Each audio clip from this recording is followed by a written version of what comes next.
Ce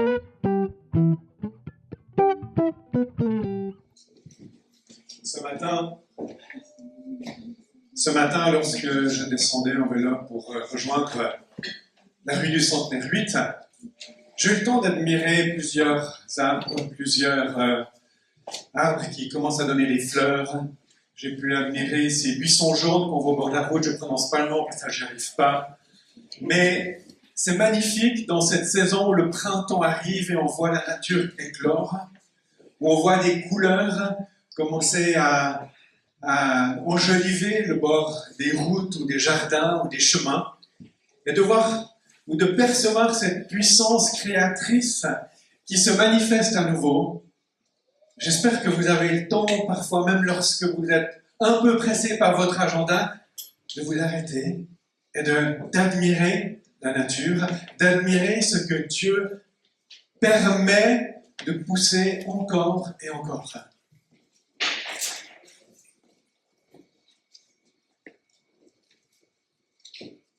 Si vous avez une graine dans votre main, si vous aviez une graine dans votre main, et que vous puissiez la regarder et imaginer ce qu'elle va donner. Ça me fait penser à ce texte de Jésus, puis tu peux montrer le deuxième slide directement, qui dit ceci, dans celui d'avant. Pardon. En vérité, je vous le dis, si le grain de blé tombé en terre ne meurt pas, il reste seul. Mais s'il meurt, il porte beaucoup de fruits. Et lorsque Jésus prononce cette parole, il est en train d'enseigner les gens qui sont là avec lui et de les aider à saisir ce qui va se passer pour lui. Si le grain de blé tombé en terre ne meurt pas, il reste seul, mais s'il meurt, il porte beaucoup de fruits. Si nous avons une graine dans la main, si nous avons des graines et que nous les plantons, ces graines ont besoin de mourir, comme dans la terre, pour ensuite porter du fruit et devenir ce à quoi elles sont destinées. Une fleur, un arbre ou autre chose. Si vous avez une graine dans la main, vous pouvez la regarder. Vous pouvez dire quelques mots sur peut-être sa texture, sur sa forme, sur sa couleur. Si vous êtes biologiste, peut-être vous arrivez à dire encore bien plus de choses que j'ignore. Mais vous savez que vous tenez dans votre main quelque chose qui a la capacité, avec les bonnes conditions, c'est-à-dire d'être en terre et de mourir, de porter beaucoup de fruits. Jésus est comme cette graine qui meurt et qui porte du fruit. Jésus et tout son ministère, que l'on peut lire dans les évangiles, c'est comme cette graine. On peut regarder et on peut admirer certains contours du ministère de Christ où on voit, par exemple, la sagesse qu'il transmet lorsqu'il enseigne, où l'on perçoit cette capacité à accueillir n'importe qui se présente dans n'importe quelle condition et donner une parole. On lit sur la puissance de la guérison ou de chasser les mauvais esprits. Tout ça, c'est comme cette graine qu'on observe, qui est le ministère de Jésus. Et à un moment donné, cette graine, elle meurt en terre, ou plutôt sur la terre. Et nous avons aujourd'hui le pain qui représente le corps brisé de Christ, cette graine qui est Jésus, qui meurt et qui reprend vie à la résurrection, et qui éclate, et qui porte un fruit qui va au-delà de tout ce qu'on aurait pu imaginer. Puisqu'à partir de la résurrection, tous ceux qui le suivent, les suiveurs de Christ, les disciples, les chrétiens, comme on les appelle, eh bien, manifestent la puissance qui était comme entrevue dans cette graine, si je peux dire qu'est le ministère de Jésus. Et cette graine porte du fruit dans le monde entier, dans les générations depuis plus de 2000 ans, jusqu'aux confins du monde, dans des endroits complètement inattendus, mais elle porte du fruit. Et Jésus qui est mort, et en mourant, il répand sa vie sur la terre, il ensemence, si on veut bien, et ça porte du fruit qui est le royaume de Dieu, qui est la vie du ressuscité, que nous pouvons les uns et les autres reconnaître et apprécier. J'aimerais lire avec vous maintenant le texte de Zacharie 3.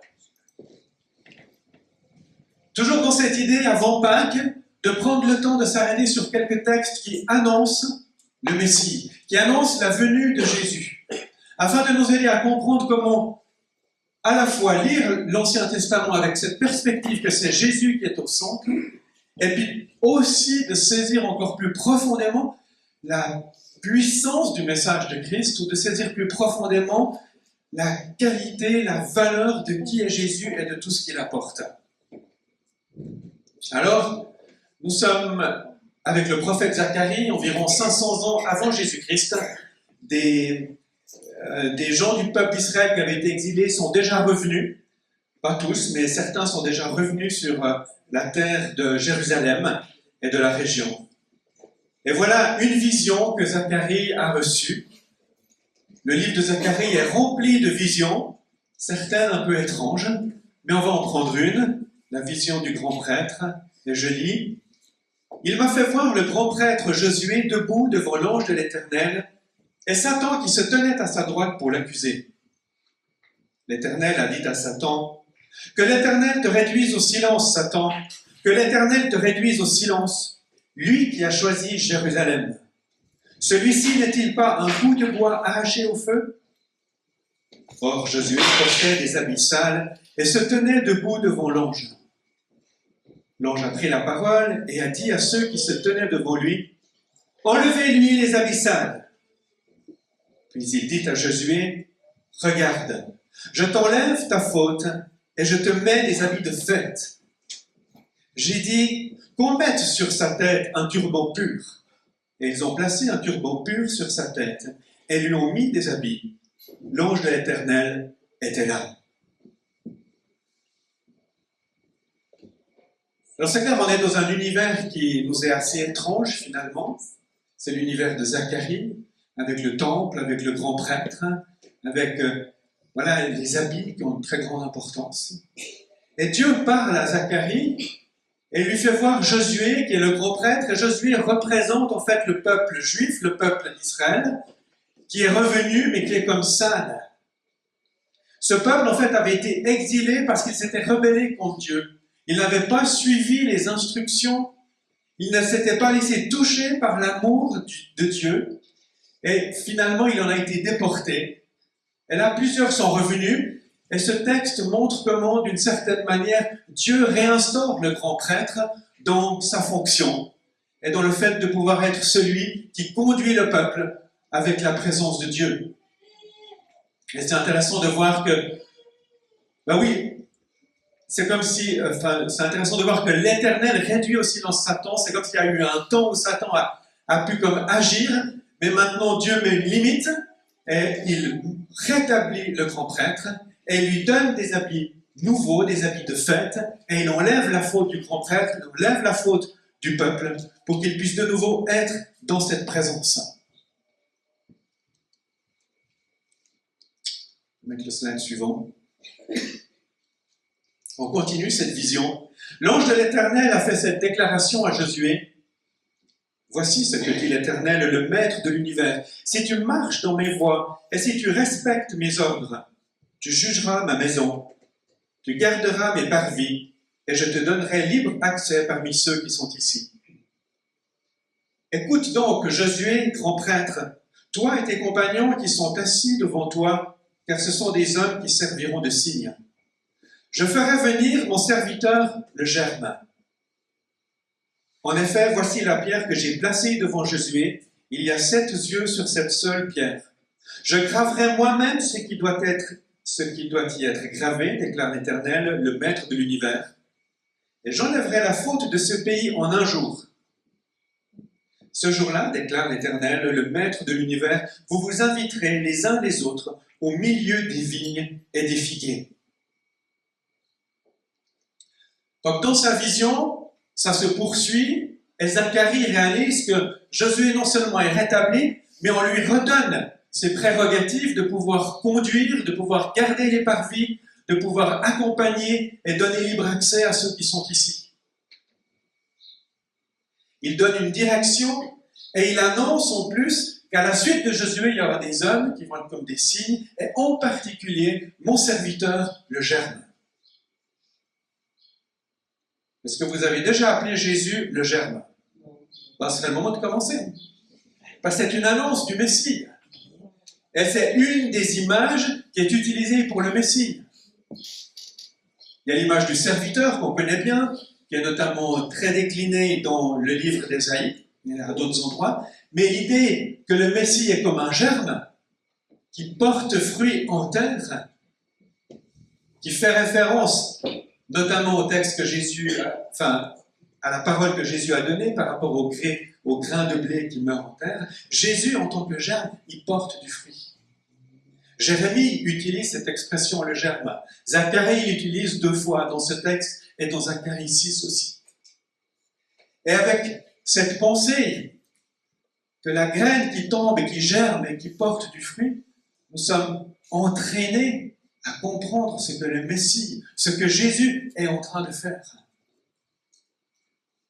Ce que je trouve puissant en observant la nature, c'est que ça parle sur notre condition de vie avec Dieu.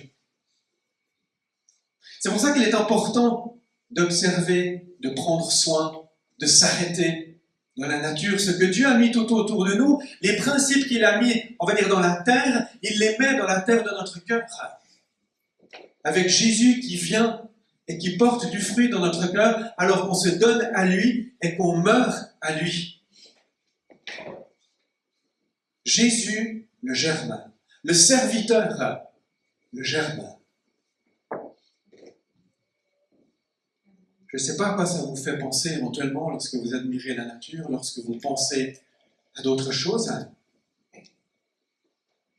Je trouve dans la nature, je l'ai déjà mentionné un peu, que quand on prend une graine, c'est très fragile. On peut l'écraser facilement. Puis pourtant, elle pourrait donner un arbre solide. Il y a à la fois dans cette idée du germe quelque chose de la puissance créatrice et en même temps d'une fragilité incroyable. Ça nous parle de Jésus qui est venu sur la terre en tant qu'un bébé. Il est né, tout simplement, c'était un petit être dont sa mère a dû s'occuper avec les médicaments de l'époque. Le risque était énorme, d'une certaine manière, pour Dieu d'envoyer son Fils sur la terre. Il y avait une mortalité beaucoup plus haute que chez nous. Et Jésus est venu dans cette fragilité, Dieu est venu dans cette fragilité pour porter du fruit qui se manifeste avec la mort et la résurrection, et il y a une puissance qui se dégage assez incroyable.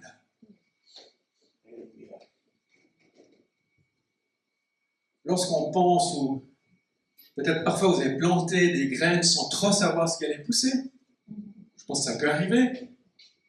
Et puis on peut s'émerveiller tout à coup de ce qui apparaît. On peut s'émerveiller de la beauté, de la finesse, des couleurs. Et c'est aussi comme ça avec Jésus. On peut s'émerveiller des couleurs qu'il dépose dans nos cœurs, de la finesse qu'il peut y mettre, de ce à quoi il nous appelle avec nos dons et nos capacités. Je vais revenir encore sur le germe, mais ce que j'avais envie de dire aussi sur ce texte, au verset 9, « J'enlèverai la faute de ces pays en un jour. » Et il annonce le serviteur le germe, on comprend que c'est une annonce du Messie, et ensuite, d'une autre manière, Zacharie dit « J'enlèverai la faute de ce pays en un jour. » On ne sait pas tout ce que Zacharie pouvait comprendre lorsqu'il reçoit cette vision, mais en tout cas, il traduit ce qu'il a reçu. Et cette idée d'enlever la faute du pays en un jour, ça nous parle clairement de ce que nous nommons aujourd'hui Vendredi Saint. En un jour, Jésus a été crucifié et il est mort pour nos péchés. Et par cette mort, nous sommes sauvés. Par cette mort, la faute est enlevée. Et non seulement pour le peuple juif ou le peuple d'Israël, mais pour toute l'humanité. Pour tous ceux qui choisissent de s'attacher à Jésus. Et ça, c'est extraordinaire. Il n'y a pas besoin que Jésus revienne pour mourir encore une fois. Jésus n'a pas eu besoin d'agoniser pendant 50 jours. Non, en un jour, ça a été réglé. Et c'est annoncé 500 ans avant.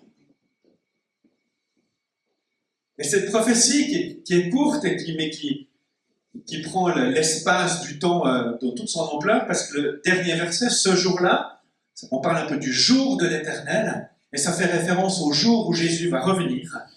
Vous vous inviterez les uns les autres au milieu des vignes et des figuiers. Ça donne une espérance comme une hauteur, dans le sens d'une communion, d'une sécurité, d'une paix. On s'invite les uns les autres sous les arbres et on jouit de la vie, de la beauté, de ce que Dieu donne.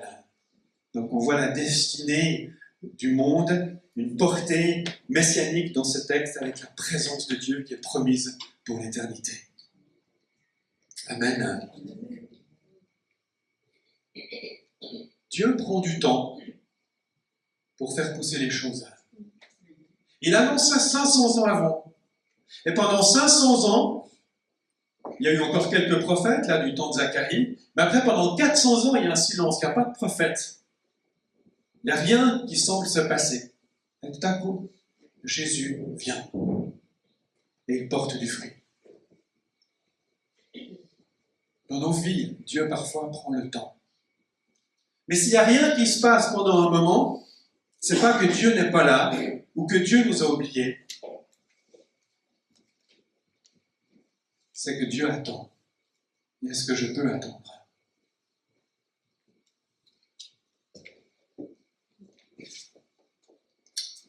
Lorsque j'étais pasteur dans la paroisse de la Rive-Droite, chaque Noël, nous avions un chalet de Noël que nous placions dans le village de Noël qui est juste en dessous de la gare, vers le McDo, en sortant sur Champ-Poulet. Il y a 15 chalets et nous avions pu en avoir un en tant que paroisse. Et nous nous mettions là chaque année avec dans le chalet surtout des Bibles pour enfants qui racontent l'histoire de Noël et différentes choses. Et c'était une manière pour notre paroisse de témoigner et de rayonner dans cet endroit-là. Et en 2015, il y a une femme qui arrive au chalet de Noël, et puis elle dit ceci. Elle dit, il y a 30 ans, j'ai acheté un Nouveau Testament pour 1 franc sur le stand biblique qui existait à Plain-Palais. Et bien des années après, je me suis converti grâce à ce Nouveau Testament, et j'avais envie de vous le partager. Je ne sais pas combien d'années après elle s'est convertie, mais 30 ans après, elle est venue raconter son histoire à un autre endroit où les chrétiens dans la ville vendaient des Bibles. C'est étonnant. Pourquoi est-ce qu'elle a acheté ce Nouveau Testament? Et puis ça s'est passé des années après, ça a pris du temps. Mais il y a comme un germe qui a, à un moment donné, éclos dans son cœur. Parfois on prie pendant longtemps pour des personnes que l'on connaît, où on aimerait qu'elles puissent découvrir la vie de Jésus. Continuons de prier. Parfois le silence semble très long, ou l'attente qui dure semble épuisante, et pourtant avec une telle histoire, ou avec celle de Zacharie, on peut continuer à persévérer et à prier pour ceux pour qui on prie.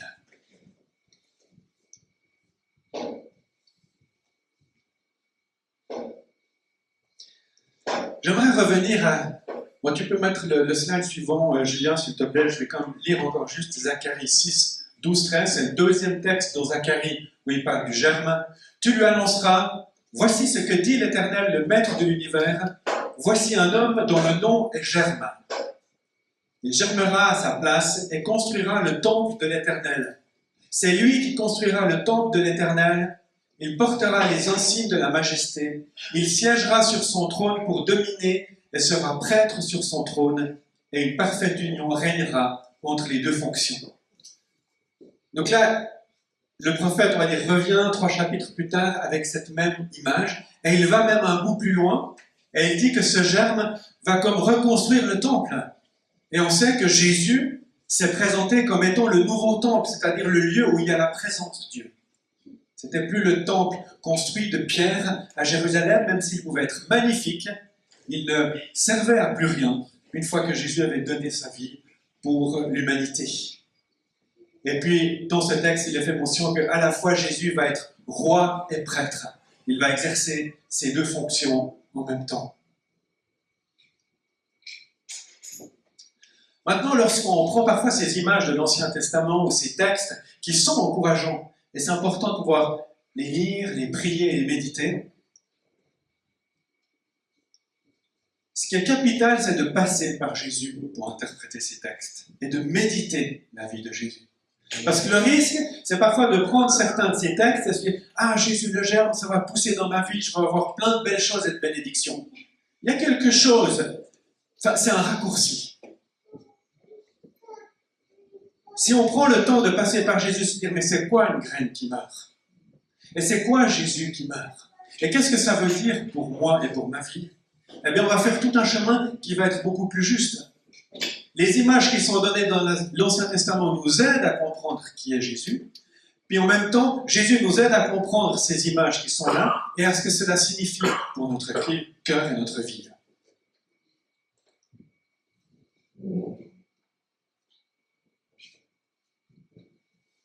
Dans Jean 12, 24, c'est le premier texte que j'ai lu, où Jésus dit « Si le grain de blé tombe en terre, ne meurt pas, il reste seul, mais s'il meurt, il porte beaucoup de fruits. » Jésus continue ensuite en disant « Celui qui aime sa vie la perdra, et celui qui déteste sa vie dans ce monde la conservera pour la vie éternelle. » Donc comment est-ce que cette idée du germe et du Messie qui vient et qui donne sa vie impacte mon cœur? C'est important de s'arrêter sur cette mission de Christ, où lui-même, en tant que Dieu, vient pour donner sa vie, pour que nous ayons de l'abondance, de la vie de la résurrection. Lorsque j'ai grandi en tant qu'enfant dans le milieu évangélique où j'étais, puis peut-être à l'époque un peu dans le milieu évangélique, on parlait beaucoup de crucifier sa chair, de se repentir. Et on parlait très peu des fruits et des bénédictions. Puis j'ai l'impression qu'aujourd'hui c'est un peu l'inverse. On oublie un peu de parler du péché, de la repentance, de l'importance de crucifier la chair, afin de finalement faire de la place pour la vie de Dieu et cette vie qui se manifeste avec des fruits. Aujourd'hui, on a tout de suite envie d'avoir les fruits, sans laisser la graine mourir et porter le fruit de Dieu. Et puis le problème, c'est que si on fait ce raccourci, eh bien, notre cœur est toujours tellement rempli de plein de choses dont on ne s'est pas débarrassé que c'est difficile pour les fruits d'avoir une terre qui est meuble et qui peut nourrir les graines qui sont déposées. Et du coup, les fruits disparaissent. Et puis alors on prie encore, mais on oublie parfois de se repentir. Et cette image du germe nous invite à la repentance, nous invite à mourir à nous-mêmes et à faire de la place pour la vie de Jésus. Nous invite à renoncer au péché qui est en nous, aux mauvais penchants qui nous entraînent dans des voies qui ne sont pas celles de Dieu, pour faire de la place dans notre cœur afin que la vie de Christ puisse pousser, puisse se déployer. Si vous êtes rempli d'amertume, comment allez-vous pouvoir apporter des paroles de bienveillance? Ça va être difficile, ça ne veut pas dire que c'est impossible, vous me comprenez bien, mais vous allez être tellement pris par l'amertume qui tend à colorer tout ce que vous dites, que ça va être compliqué d'avoir une autre palette de couleurs pour bénir et apporter la grâce. Donc oui, il est bon de désirer le fruit ou la bénédiction que Jésus apporte, qui est annoncé dans plein des textes de l'Ancien Testament comme celui d'aujourd'hui. Il est important de se souvenir que cela passe par la mort et la résurrection de Christ, qui nous invite à notre tour à mourir à nous-mêmes pour donner l'espace et la vie à Dieu.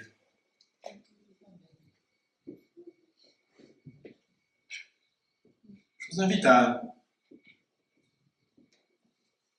écouter ou à revenir peut-être, vous pouvez fermer les yeux ou pas, c'est comme vous voulez, mais à repenser à une autre chose de cette semaine.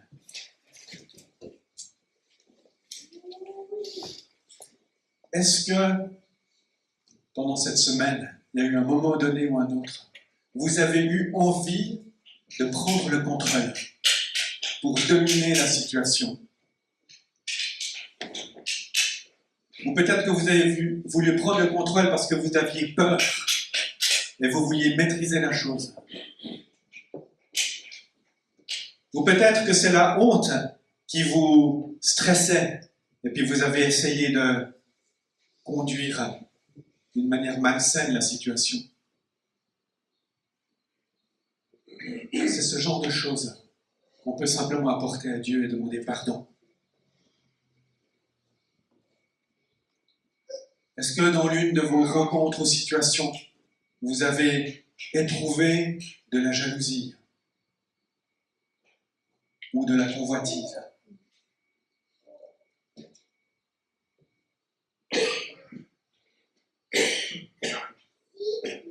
Ou est-ce que simplement dans le flux de la circulation ou du train ou du bus trop plein, vous avez murmuré avec tous ces gens et ça n'avance pas?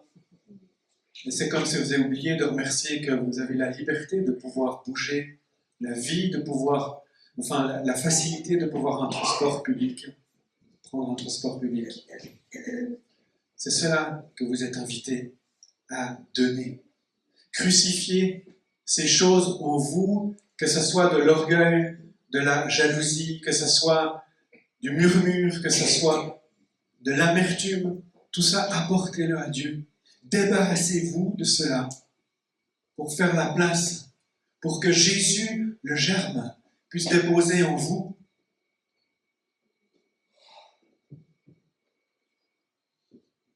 La joie, l'amour, la bienveillance, la pureté, la maîtrise de soi, la fidélité, l'accueil inconditionnel, et bien d'autres choses encore. En restant dans cette pensée de Jésus, le germe, on va vivre le temps de Sainte Seine maintenant. Et je vais déposer le pain ici. Il y aura le jus de raisin ici qui manifeste et qui représente le pain, le corps de Christ, brisé pour nos péchés. Et la vie de Christ qui est comme manifestée par ce pain, par ces grains de blé qui sont morts en terre et qui ont poussé et donné du blé, qui a fait de la farine, qui a fait ensuite du pain. Et ici, le jus de raisin qui représente le sang de Christ qui a coulé sur la croix pour nos péchés. Et en fait, il n'y aura personne à la table ici ou à celle-là. Je vais vous inviter à venir les uns et les autres à votre rythme. Peut-être que certains d'entre vous ont même envie de s'agenouiller, seulement pour dire, mais Seigneur, je te remets cela, je te remets mon cœur qui est dur, je te demande pardon pour cet aspect-là. Et puis comme ça, on a le temps, il y aura un chant pendant ce temps, et vraiment que vous puissiez, devant Christ, devant Jésus, prendre le temps d'accueillir Jésus qui est le germe, et de laisser de côté ce qui empêcherait au germe de porter du fruit. Seigneur, c'est ensemble que nous sommes là devant toi. Tu es le germe, notre Seigneur. Tu as donné ta vie pour nous. Et ce pain et ce jus de raisin le manifestent. Et encore une fois, en souvenir de ce que tu as fait, nous nous approchons de toi. Et nous demandons que tu nous accompagnes de ta grâce et de ton amour dans ce moment. Dans cette prophétie que Zacharie a reçue, au moment où il est dit qu'on mette sur sa tête un turban pur. Et le turban pur est signe de consécration à Dieu dans ce contexte-là. Et j'aimerais vous inviter comme à recevoir ce turban pur.